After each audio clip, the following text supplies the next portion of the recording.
दिवसभर ताजंतवानं आणि फ्रेश जर वाटायचं असेल तर ना सकाळचं रुटीन हे खूप महत्त्वाचं असतं, ते पण हेल्दी रुटीन. सकाळी मस्त 5:45ला उठले, 6 ते 6:30पर्यंत फिरून आले आणि खूप जास्त छान फ्रेश वाटतं सकाळी सकाळी फिरून आलं की. 6:30 वाजले होते घरी आले तेव्हा. मग म्हटलं नंतर थोडासा योगा करूया अर्धा तास वॉकिंग आणि अर्धा तास योगा हा खूप म्हणजे पुरेसा होतो. कारण योगा कारण PCOD आहे. PCODमुळे ना खूप जास्त प्रॉब्लेम क्रिएट झालेत. सगळ्यात जास्त ते म्हणजे ना हेअरफॉल, खूप जास्त केस गळाले आहेत आणि खूप पातळ झालेत. तर केसांसाठीचं हे सगळं स्ट्रगल चाललेलं आहे.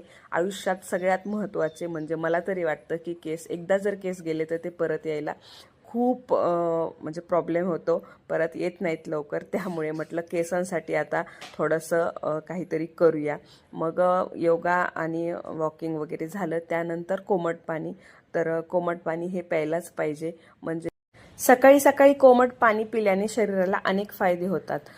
पचन सुधारते. सकाळी कोमट पाणी पिल्यामुळे पोटातील डायजेशन प्रोसेस चालू होते आणि अन्न नीट पचायला मदत होते.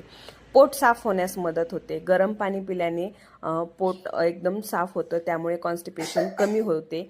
शरीरातील टॉक्झिन्स बाहेर पडतात आणि वजन कमी करण्यासही मदत होते. सकाळी सकाळी कोमट पाणी पिल्यामुळे मेटाबॉलिझम थोडे वाढू शकते, त्यामुळे ना वेट लॉसलाही मदत होते आणि शरीर हायड्रेट राहते. रात्री झोपल्यानंतर शरीराला पाण्याची गरज असते, त्यामुळे सकाळी पाणी पिणे फायदेशीर आहे.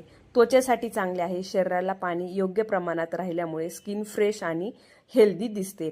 तर मग सकाळी म्हणजे खूप जास्त गरम पण नसावे, थोडंसं कोमट असावे असं पाणी प्यायचं आहे. आणि हवे असल्यास थोडंसं लिंबू जरी घालून पिलं ना तरी चालतं.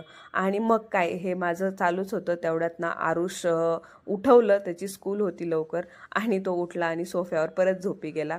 त्याचं आवरायचं होतं. मग ते करता करता माझंही रुटीन माझं चालूच होतं आणि त्याला आवरलं. नंतर माझं दूध मला घ्यायचं होतं 1 कप. तर ते दूध ना मी साखर न घालताना फक्त थोडासा टेस्टला थोडंसं म्हणून एक अर्धा चमचा गूळ घातला. आणि मी मुलांचीही साखर तर बंद केलीच आहे, माझी बंद केली आणि मुलांची जवळपास आता 1 महिना होत आलं. मुलांची पण टोटल साखर बंद आहे. शक्य झालं तर तुम्ही पण हेच करा, गूळ घालून मुलांना दूध द्या, साखर वापरू नका. कारण मी ज्यावेळेस केसांसाठी डॉक्टरांकडे गेले होते त्यावेळेस डॉक्टरांनी सजेस्ट केलं, मग मला ते खूप जास्त पटलं त्यांचं, म्हणून मी साखर बंद केली आहे.